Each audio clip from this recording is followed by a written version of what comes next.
Kważi 40 kunsill lokali kommettew ruhom li jorganizzaw mill-anqas attività waħda fis-sena boti tad-demm jew biex tinħoloq kuxjenza dwar dan.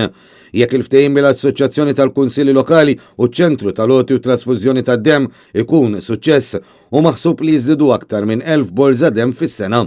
Dawn jiżdiedu mal-eluf ta' boros ta' demm li jinġabru ta' kull sena wara l-appelli li jsiru biex bihom jissalvaw qatt ta' ħajjiet. Fil-fatt is-sena li għaddiet u stmat li nataw 16,500 borza demm.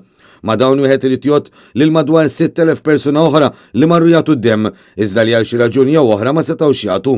L-impenn ta' dawn huwa apprezzat daqs ta' dawk li jagħtu minħabba l-impenn u anke għax ikunu qed jippromovu dan l-att ma' persuni li jafu.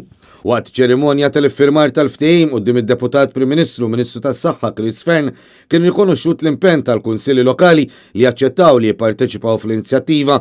Min-naħa l-oħra sar l-appell lil ftit kunsilli li għadhom ma aċċettawx biex jagħmlu dan ħalli anke huma ikunu jistgħu jsalvaw il-ħajjiet.